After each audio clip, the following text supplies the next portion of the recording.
ഈ കഴിഞ്ഞ ദിവസം ബിഗ് ബോസ് സീസൺ 6 കണ്ടസ്റ്റന്റ് ആയിട്ടുള്ള സിജോയുടെ കല്യാണമായിരുന്നു. കല്യാണം കഴിഞ്ഞിട്ട് അതിന്റെ ഈവനിങ് റിസപ്ഷൻ ഒക്കെ ഉണ്ടായിരുന്നു. അപ്പൊ ആ സമയത്ത് ബിഗ് ബോസിൽ തന്നെ കണ്ടസ്റ്റന്റ് ആയിട്ടുള്ള ഒരു വ്യക്തിയാണ് നോറ മുസ്കാൻ. അപ്പൊ നോറ ഇവരുടെ ഫോട്ടോസ് ഒക്കെ എടുക്കുന്ന സമയത്ത് കേക്ക് എടുത്തുകൊണ്ട് പോയി സിജോയുടെ മുഖത്ത് തേക്കുന്നുണ്ട്.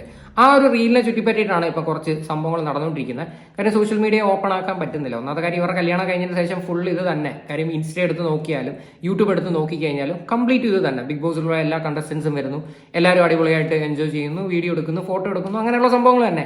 എനിവേ ഈ ഒരു വീഡിയോ നമുക്ക് ആദ്യം കാണാം, അതിനുശേഷം നമുക്ക് കുറച്ച് കാര്യങ്ങൾ സംസാരിക്കാം.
അപ്പൊ ഇതായിരുന്നു ആ ഒരു സംഭവം. എന്തായാലും ഇത്രയും അടിപൊളി ഡ്രസ്സും കാര്യങ്ങളൊക്കെ ആയിട്ട് ഇട്ടുകൊണ്ടിരിക്കുന്ന സമയത്ത് ഇങ്ങനെയൊക്കെ വന്ന് കാണിക്കുന്നത് അത്ര ശരിയുള്ള ഒരു പരിപാടിയായിട്ട് എനിക്ക് തോന്നിയില്ല. കാര്യം ഇതിന് പക്ഷേ വേറൊരു സൈഡും കൂടി ഉണ്ട്. ഇതിനകത്ത് നോറ പറയുന്ന ഒരു ന്യായം എന്ന് വെച്ച് കഴിഞ്ഞാൽ നോറയുടെ ബർത്ത്ഡേ സമയത്ത് ഇതുപോലെ കണ്ട് എന്തോ സിജോ കാണിച്ചിട്ടുണ്ടായിരുന്നു. അതിന്റെ ഒരു പ്രതികാരം എന്നുള്ള രീതിയിലാണ് നോറ ഇങ്ങനെ കാണിച്ചതെന്നാണ് പറയുന്നത്. എന്നാൽ പോലും ഇത് കണ്ടുകൊണ്ട് നിൽക്കുന്നവർക്ക് അത്ര ആക്സെപ്റ്റ് ചെയ്യാൻ പറ്റുന്നില്ല. കാര്യം ഇൻസ്റ്റാഗ്രാമിലൊക്കെ എടുത്ത് നോക്കിക്കഴിഞ്ഞാൽ ഇവർക്ക് പൂരത്തെറിവിളിയാണ് കേട്ടോ. കാര്യം ഭയങ്കര നെഗറ്റീവാണ്. നിങ്ങൾ നോക്കിയാൽ മതി, ആ ഷോർട്സിന്റെ ഒക്കെ താഴെ പോയിട്ട് അതിന്റെ ചീത്തവിളികൾ നിങ്ങൾ കാണുമ്പോഴത്തേക്ക് നിങ്ങൾക്ക് അത് മനസ്സിലാക്കാൻ പറ്റും.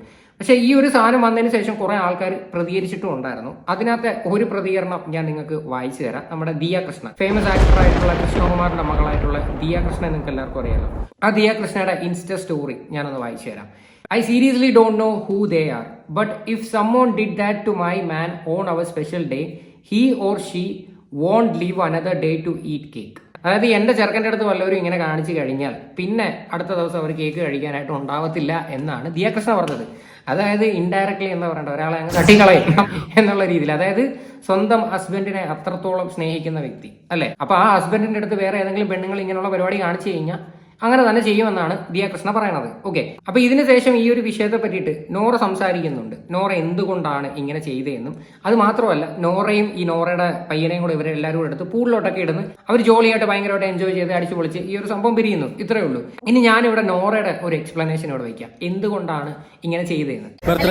എന്റെ ബർത്ത്ഡേ അന്ന് ഞാൻ ഡ്രസ് ചെയ്തിട്ട് വന്നപ്പോ തന്നെ കേക്ക് ഒക്കെ കഴിക്കുന്നതിന് മുമ്പ് തന്നെ എന്ത് ചെയ്ത് സിജോ ചേട്ടൻ വന്നിട്ട് എന്റെ മെത്ത് മൊത്തം കേക്ക് ആക്കി എന്നെ പിടിച്ച് പൂളിലേക്ക് ഇട്ട് അതിന്റെ പ്രതികാരമായിട്ട് ഇന്ന് തിരിച്ചങ്ങോട്ടേക്ക് അടുത്ത സിജോ എന്ത് ചെയ്യും? കല്യാണത്തിന് പ്രതീക്ഷിക്കട്ടാവും. എവിടെയാണ്? കോഴിക്കോടാണ്. എങ്ങനെ കണ്ടുമുട്ടിയത്? ഓക്കെ, കേട്ടല്ലോ. ഇതായിരുന്നു നോറയുടെ ഒരു എക്സ്പ്ലനേഷൻ. പക്ഷെ എന്തായാലും ഞാൻ പറഞ്ഞല്ലോ, കല്യാണം എന്ന് പറയുന്നത് നമ്മുടെ ലൈഫിൽ ഒന്നാണ്. കുടുംബക്കാരെയും എല്ലാരെയും നാട്ടുകാരെയും എല്ലാരെയും വിളിച്ച് കല്യാണം ഇതുപോലെ ഇങ്ങനെ നടത്തുമ്പോൾ ആ ഒരു സമയത്ത് ഈ ഒരു കാര്യം കൊണ്ടുവന്ന് കാണിക്കണ്ടായിരുന്നു. കാര്യം ബർത്ത്ഡേസ് എപ്പോഴും വരുന്നതാണ്. ഇതിപ്പോ നോക്കിക്കഴിഞ്ഞാൽ നമ്മുടെ എല്ലാവരെയും ക്ലോസ് ഫ്രണ്ട്സ് ചെയ്യുന്ന ഒരു കാര്യം തന്നെയാണ്. പക്ഷെ ഈ ഒരു സിറ്റുവേഷനിൽ ചെയ്യണ്ടായിരുന്നു എന്ന് തന്നെയാണ് എനിക്ക് പേഴ്സണലി തോന്നുന്ന ഒരു കാര്യം. എനിവേ അത് സിജോ ആ ഒരു സെൻസിൽ തന്നെ എടുത്ത് അവർക്ക് കുഴപ്പമൊന്നുമില്ലാത്ത രീതിയിൽ ഇവരെ തിരിച്ച് അതേപോലെ പൂളിലോട്ടൊക്കെ എടുത്ത് വലിച്ചിടുന്നു, അങ്ങോട്ടിടുന്നു. പിന്നെ അങ്ങനെയുള്ള കുറച്ച് പരിപാടിയൊക്കെ കഴിഞ്ഞതിന് ശേഷം ഇനി ദിയ കൃഷ്ണ ഈ പറഞ്ഞൊരു കാര്യത്തിലാണ് എനിക്ക് സംസാരിക്കാനുള്ളത്. കാര്യം ദിയ ഇതിനകത്ത് പറയുന്നുണ്ട് ദിയയ്ക്ക് ആരെയും അറിയത്തില്ല എന്നൊക്കെയുള്ള രീതിയിൽ. ആ പോസ്റ്റ് വേണം ഞാൻ ഒന്നും കൂടെ വായിച്ചു തരാം. I seriously don't know who they are, but if someone did that to my man on our special day, he or she won't live another day to eat cake. അതായത് ദിയ കൃഷ്ണയ്ക്ക് ഇവരെ ആരെ അറിയത്തില്ല. കാര്യം എന്ന് പറഞ്ഞാൽ ഇവരുടെ അച്ഛന്മാര് ഈ വലിയ സെലിബ്രിറ്റിയോ അല്ലെങ്കിൽ വലിയ പൊളിറ്റീഷ്യൻസോ അങ്ങനൊന്നും അല്ല. അവരൊക്കെ അവരവരുടെ കഴിവും കൊണ്ട് കയറി വന്ന ആൾക്കാരാണ് അല്ലെ.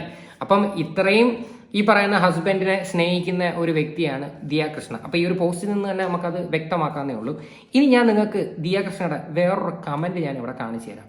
അതായത് സായിയെ നിങ്ങൾക്ക് അറിയാലോ, സീക്രട്ട് ഏജന്റ് ആയിട്ടുള്ള സായിയും പിന്നെ സായിയുടെ വൈഫായിട്ടുള്ള സ്നേഹം കൂടെ അവര് കെട്ടിപ്പിടിച്ച് ലിപ് ലോക്ക് ചെയ്യുന്ന ഒരു സീനിനകത്ത് സായിക്ക് എത്തുന്നില്ല. അതായത് ഉമ്മ കൊടുക്കാനായിട്ട് പറ്റുന്നില്ല. ബിക്കോസ് സ്നേഹ അവിടെ ഇട്ടിരിക്കുന്ന ഹൈ ഹീൽസ് ഉള്ള എങ്ങാണ്ട് ചെരുപ്പാന്ന് തോന്നുന്നു. അപ്പം സായിക്ക് എത്തുന്നില്ല.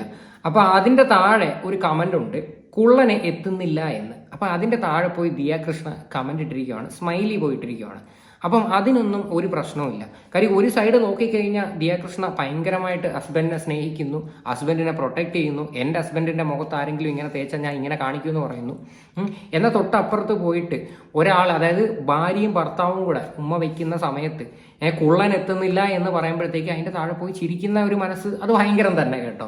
അപ്പം അതിനെ പറ്റിയിട്ടും കൂടെ ഒരു എക്സ്പ്ലനേഷൻ തന്നു കഴിഞ്ഞാൽ നന്നായിരിക്കും. ശരിക്കും പറഞ്ഞാൽ ഈ ഒരു കാര്യത്തിനകത്ത് സായിയുടെ വൈഫിന് വേണമെങ്കിൽ ഒരു പോസ്റ്റ് ഇടാൻ പറ്റും. എൻ്റെ ഹസ്ബൻഡിനെ കുള്ളാന്ന് വിളിക്കാൻ നീ ആരാണ്, അല്ലെ എൻ്റെ ഹസ്ബൻഡിനെ കുള്ളാന്ന് വിളിക്കുമ്പോൾ നീ വന്നിരുന്ന് ചിരിക്കാൻ ആരാണ് എന്നുള്ള രീതിയിൽ വേണമെങ്കിൽ സ്നേഹിക്കും കമന്റ് ഇടാം. ഓക്കെ, അപ്പോൾ ഇത്തരത്തിലൊക്കെ കാണിക്കുന്ന പരിപാടി അത്ര ശരിയുള്ള പരിപാടിയാണോ? അല്ല. ഇനി ഞാൻ വേണമെങ്കിൽ ആ ഒരു റീൽ നിങ്ങൾക്ക് കാണിച്ചു തരാം, സ്നേഹയും സായിയും കൂടെ ഉമ്മ വയ്ക്കുന്നൊരു സാധനം.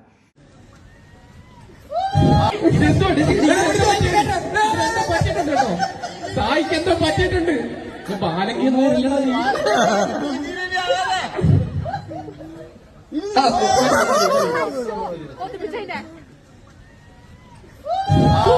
ഈ ഒരു റീൽസ് നിങ്ങൾ ശ്രദ്ധിച്ച് നോക്കിയാൽ മതി. ഇത്തിരി ഹൈ ഹീൽസ് ആയിട്ടുള്ള ആ ഒരു ചെരുപ്പാണ് ഇട്ടേക്കുന്നത്. അപ്പോൾ അതുകൊണ്ട് ഈ ഉമ്മ വയ്ക്കാനുള്ള ഇത്തിരി ബുദ്ധിമുട്ടുണ്ട്. അത് ഇവർ രണ്ടുപേരുടെ ഹൈറ്റ് വെച്ച് നോക്കി കഴിഞ്ഞാൽ എനിക്ക് തോന്നുന്നില്ല ഭയങ്കരമായിട്ടുള്ള വ്യത്യാസം ഉണ്ടോ എന്ന്. പക്ഷെ എന്നാൽ പോലും ഞാൻ ചോദിക്കട്ടെ, അതൊക്കെ ഒരു സൈഡിൽ നോക്കിക്കഴിഞ്ഞാൽ അതൊക്കെ ഒരു കളിയാക്കുന്ന ഒരു പരിപാടിയല്ലേ? ഇപ്പം നോറയുടെ ഈ ഒരു സാധനം എടുത്ത് വെച്ചിട്ട് ഇങ്ങനെയൊക്കെ പറയുമ്പോഴത്തേക്ക് അതും കൂടി നോക്കിക്കഴിഞ്ഞാൽ നന്നായിരിക്കും. കാര്യം ഈ അടുത്ത് നമ്മൾ ദിയ കൃഷ്ണയുടെ കുറേ കേസുകൾ നമ്മൾ എടുത്ത് വെച്ച് റിയാക്ട് ചെയ്തിട്ടുണ്ട്. പ്രത്യേകിച്ച് ഈ പറയുന്ന ഓബൈ ഓസിയിൽ നടക്കുന്ന സംഭവങ്ങളും എല്ലാം എടുത്ത് വെച്ച് നമ്മൾ വളരെ മാന്യമായിട്ടുള്ള രീതിയിൽ റിയാക്ട് ചെയ്തു. പ്രത്യേകിച്ച് അനന്തു റിയാക്ട് ചെയ്ത സമയത്ത് ഭയങ്കര വല്ലാണ്ട് പൊട്ടിത്തെറിച്ച ഒരാളാണ് അനന്തു ഒക്കെ ഈ ഒരു വിഷയത്തിൽ, അതായത് ഓബൈ ഓസിയുടെ സാധനങ്ങൾ എടുത്ത് വെച്ച് പുറത്ത് കാണിച്ച സമയത്ത്. ഓക്കെ, ഇനി വേണമെങ്കിൽ നിങ്ങൾക്ക് ഞാൻ ഒരു വീഡിയോ കൂടെ കാണിച്ചു തരാം. അതായത് നോറയും സിജോയും ഇവരെല്ലാവരും കൂടെ എടുത്ത് പൂളിലോട്ട് എടുത്ത് നോറയെ എടുത്തിടുന്നതും പിന്നെ അതിനുശേഷം ഇവരെല്ലാവരും കൂടെ അടിച്ചു പൊളിച്ച് നടന്നു പോകുന്നതൊക്കെ ഒരു സീനൊക്കെ ഉണ്ട്. പക്ഷെ എല്ലാവരും ഇപ്പോൾ ഒരു സൈഡ് ഓഫ് ദി സ്റ്റോറി മാത്രമേ കണ്ടിട്ടുള്ളൂ. ഇതിനകത്ത് വേറെ ഒരു സൈഡ് സ്റ്റോറിയും കൂടി ഉണ്ട്. അതും കൂടി ഞാൻ വേണമെന്ന് കാണിച്ചു തരാം.